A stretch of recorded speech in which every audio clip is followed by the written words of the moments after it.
Hi and welcome back to Cheeky Crypto. My name is Nick and today guys we're going to be jumping down into the world of Bitcoin, taking a look at the price action of BTC and what I think is likely to happen next. As I get into this video, if you find it useful and informative, smash that like button. I do appreciate that. If you happen to be new to the channel, then why not go ahead and subscribe, tap the bell, select all the notifications, and in doing so you will be kept up to date with absolutely everything that we do here at Cheeky Crypto. And you know, if you haven't yet joined us in Discord, check it out, linked in the description down below. It's a fantastic community talking crypto 24/7. It's completely free and it's the first place that we go to notify everyone of the ins and the outs of everything that is going on in the crypto space. Stay up to date, keep yourself with a finger on the pulse of crypto by joining us down in Discord. Now, in this video, I'm going to be looking at Elliott wave theory on BTC. If this is alien to you, you don't quite know exactly what I'm talking about with some of these different wave structures, then why not check out 𝗕𝗘𝗪𝗀𝗪 and the 21-part video course that I've put together on Elliott wave theory. We're running a promotion at the moment. You can get 50% off, and I'll add all the details into the description of the video down below. So if you're looking for a little bit more clarity on what I'm talking about in these videos, then check it out at 𝗕𝗘𝗪𝗀𝗪 in the description below. Let's go ahead though and make a start with this analysis. So BTC paired up with USDT on the hourly chart, and Binance is the data source. Following on from yesterday's video, yes, we came down, we hit those wicks right down into our lower box. I didn't think we were going to come all the way down as low as we did, but there you go. We hit this one right inside our sweet spot here between $16,315 and $16,378, and that actually marks the completion of the C wave structure just over here. It's a little bit hard to see because there's a lot of drawings going on here with Bitcoin at the moment. I'll remove the white ones because that doesn't really matter to us at this point because we've completed our regular flat correction. I think that's what they call this one. That's basically a 335. Okay, and essentially, yeah, we kind of come down, we finish off this. We also have finished off this C wave just in here. So this is an ABC structure. If I actually go ahead and make this, I'll make it blue, so hopefully you can kind of see it right. That blue ABC structure is inside this C wave structure coming down here, and this is an entire ABC structure itself, which is then nested inside this AB wave move. Okay, now if I zoom out just a fraction, because I know some people get a little bit too carried away with the micro movements, but if you zoom out, then we can of course see we had an A wave coming up here to 17,060. This marks our B wave low point coming down here, and I expect a C wave movement to the upside. However, we do not expect straight lines. Okay, we have obviously seen a pretty straight line coming up to that area to start with. I'm not expecting the same thing on this side here. I would expect us to kind of slowly grind our way up. I think we've got a bit of a structure up towards maybe some of these slightly higher ranges. I think we're in a mini correction over the weekend here. I think we'll get that done. Then we'll rally on up. So let me go into that. Let me just talk about that because it is a little bit complicated if you don't really know exactly how Elliott wave theory kind of structures things out. But looking at this, we kind of have ourselves a potential 5 wave. I don't think it is meeting any of those requirements. We'll check it while we're here. I think we went down too deep for it to be kind of classified as such. Yeah. Oh, no, it did rally up there right at that top moment. That's interesting. I still don't think it is though, but we'll treat it as an ABC structure, and so it could be a 535. It could be, you know, 333 or 335. It could be so many different things, but it doesn't generally matter because we do have a way of kind of articulating out where that's going to go, regardless of whether or not that sub count is a 5 wave move or not.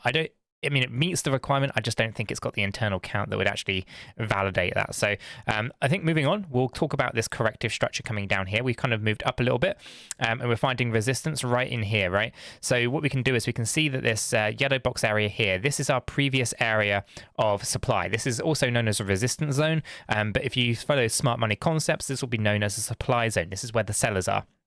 Okay, and you can see this, basically price comes up and then gets rejected. It comes up and gets rejected. I think we're going to have to come back up and touch this area. Now, we are in this previous area of demand just here. Okay, so you can see the support was being found just around this yellow line here at 16,590. But I do think that actually this is not really going to hold. I think we're going to just a touch further, just a little bit further up there, and then we can come down, because I do think we have to come down a fraction lower here before we can really rally up when it comes to BTC. Because if I go ahead and take some measurements here, if I kind of throw this on, I think we'll probably just touch this line briefly around that 16,600 level. I'll leave it there. I think we're going to have to come down to 16.5, so 16,472 approximately. If I throw on a blue ABC structure, you'll kind of see that I think we're going to come up a fraction more and then come on down like this.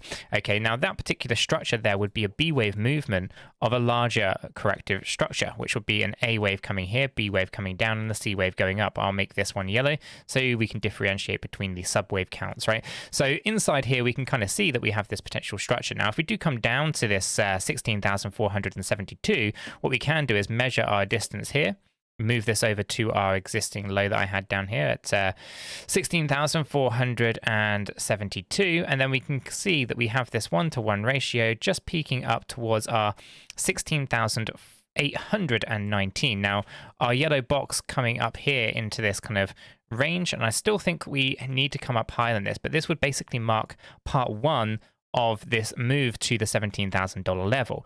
Okay, so at this point, once we have this kind of done, I would expect another corrective action and then an additional kind of rally to take us up towards those higher ranges to at least come up to a double top at 17,000. So this can take some time to play out. It's not going to be quick or anything like that. But I do think we've kind of reached a local bottom down here, and now we can slowly work our way back up.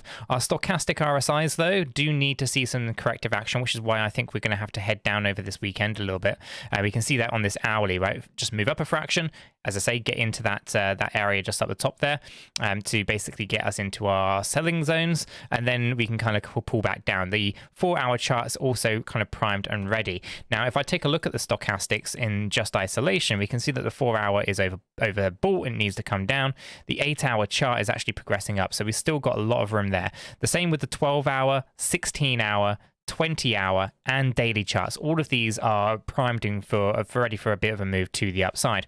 The weekly also has still got progression upwards. I'm expecting us to kind of reach the 17.5 possibly, and then be fully overbought on our weekly stochastic. This will allow us then to kind of move on down quite a bit. So if I just take a look at the daily and get rid of that for a second and just bring this down, I think we're going to be kind of maybe testing up into this previous area of resistance, anywhere between 17 and 17.5.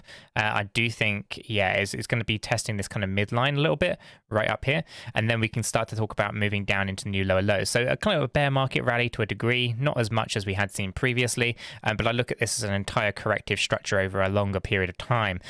So if I get rid of the stochastic there and bring this back up again, although this is really complicated with loads of different drawings on the chart here, we are following the patterns of how people are reacting to price movements. And if I zoom out even further, you can kind of see our A, B, which I think is what we're still in. So we're in that C wave upwards towards that 17.5K, would essentially just be our B wave movement of a larger play, with a C wave taking us down lower. And of course, that would need to be nested inside this low point of 13,200. So we'd have another rally before going down even further after that. So I'm targeting out just a new local low, a lower low for the bear market, that is, and then some kind of relief rally and then another drop. I do expect this to kind of carry out for quite some time. I'm expecting retail to get bored and kind of succumb to selling pressure gradually over time, but we'll see how that kind of plays out. So for the most part here for Bitcoin, yeah, I would expect some volatility, some pretty interesting volatility on the smaller time frames. But if you're a longer term investor, then you kind of know we're just trading sideways here and have been trading sideways pretty much from December lows down here, which was it's basically 19th or 20th of December there. So we've just been kind of ranging right inside these areas here, right, previous areas of demand and previous areas of selling. And I do think that we've got to come up into this higher range one at some point just to retest it. And again, that might be something that we end up with in this C wave structure, right? This is actually mapping out somewhere between 17,274 and 17,447, so 17.5K, which on our daily time frame is the midline of our parallel channel up here, although we can argue that we're already kind of breaking down from here as well. So there's a lot of things to consider, but I do think for the most part we can enjoy the volatility from trading, and we can obviously make significant amounts of money if we can kind of trade the waves correctly, the best that we can. So I will leave this video there, of course, and if you are looking for more details on the Elliott Wave theory, we're running that 50% discount for the next couple of weeks, linked in the description below. Check that out. Join us in Discord. It is a centralized hub of everything that we do. I don't think you'll be disappointed by what you find down there. If you found this useful, smash that like button and subscribe if you're new. Until the next one, guys, have a fantastic day.